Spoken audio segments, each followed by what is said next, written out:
충, 성, 환경단속반 순경 민성훈입니다. 네? 환경법 위반으로 인한 신고가 접수되었다고요? 지금 바로 출동하겠습니다. 거기 칫솔 버리시는 분, 환경법을 위반하셨습니다. 저랑 같이 경찰서로 가시죠. 이쪽으로 오십시오. 사건 경위를 파악해야 하니 오늘 일과를 자세히 말씀해 주셔야 합니다. 그러니까 칫솔을 플라스틱으로 분리배출한 사람을 보고 똑같이 버리셨다는 말씀이시죠? 칫솔 같은 제품을 플라스틱으로 분리배출하면 환경법 위반입니다.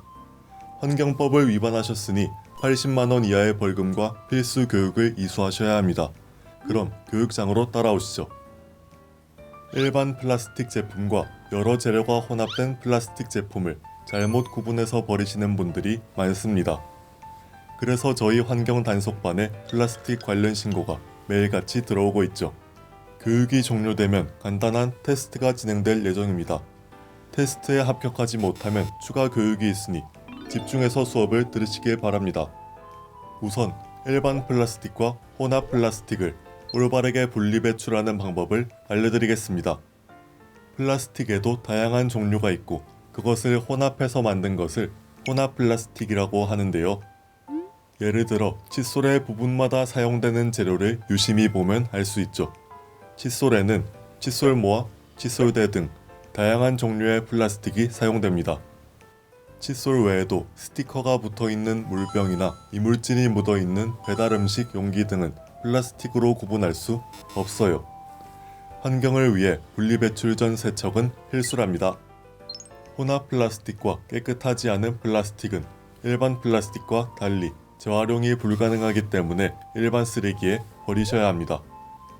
다들 기지개 한번 펴시고 이어서 교육 진행하겠습니다. 어젯밤에 늦게까지 순찰을 다녀서 그런지 온몸이 뻐근하네요. 그래도 이어서 가봅시다. 지금부터는 플라스틱이 환경에 미치는 영향에 대해 알아보겠습니다. 플라스틱의 제조 과정에서 석유 사용으로 인한 자원 고갈 문제가 발생합니다. 또한 폐기 과정에서는 매년 약 800만 톤의 플라스틱 쓰레기가 바다로 흘러들어가죠. 이때 해양 동물들이 쓰레기를 먹이로 착각해서 먹는 문제가 발생하게 됩니다. 배달음식 용기의 경우 썩는 기간도 80년이나 걸리는데요. 요즘 배달 문화가 확대되면서 환경오염의 문제는 더욱 심각해지고 있습니다. 사건 관련 교육은 여기서 마무리하고 교육 시작 전에 말씀드린 테스트를 진행하겠습니다. 테스트는 오늘의 교육 주제인 플라스틱과 관련된 초성 퀴즈입니다.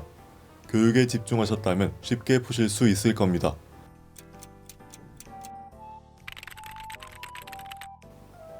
네, 맞습니다.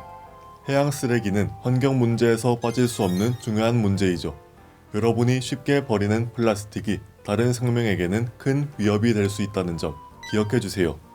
최근 들어 환경에 대한 관심이 높아지면서 해변 쓰레기 수거 캠페인, 해안가 환경 정화 등 다양한 활동들이 생겼습니다. 직접 참여해보고 싶다면 교육을 마친 후에 저를 찾아와 주십시오. 이상으로 교육 마치겠습니다. 잠시 안에서 대기하십시오. 충, 성, 환경 교육을 마쳤음을 보고드립니다. 네, 알겠습니다. 초범이라는 점을 고려해서 이 정도로 사건 종결 하라는 지시 받았습니다. 오늘 교육 내용 꼭 명심하십시오. 환경단속반이 어디서든 지켜보고 있겠습니다. 1분 만에 배워보는 재활용 1분만용. 필요한 준비물은 페트병, 색지, 양면 테이프, 칼, 가위, 자입니다. 먼저 페트병의 몸통 부분을 네모로 잘라주세요. 이때 가로 3.5cm, 세로 6.5cm로 맞춰서 잘라주세요. 자른 페트병 한쪽에 양면 테이프를 붙여주세요. 다음으로 양면 테이프를 떼고 색지를 붙여주세요. 자른 페트병의 크기에 맞게 가위로 잘라주세요. 위쪽에 1cm 여분을 남기고 양쪽으로 잘라주세요. 다음으로 가운데 부분의 양쪽을 0.1mm씩 자르고 자른 부분을 잘라주세요. 가운데 부분의 아래를 1cm 자른 후 끝부분을 둥글게 잘라주세요. 이전과 같게 윗부분의 모서리도 둥글게 잘라주세요. 왼쪽 아래 끝에 양면 테이프를 붙이고 오른쪽과 붙여주세요. 마지막으로 붙인 부분을 둥글게 잘라주시면 머리핀 완성! 버리지 말고 재활용하세요.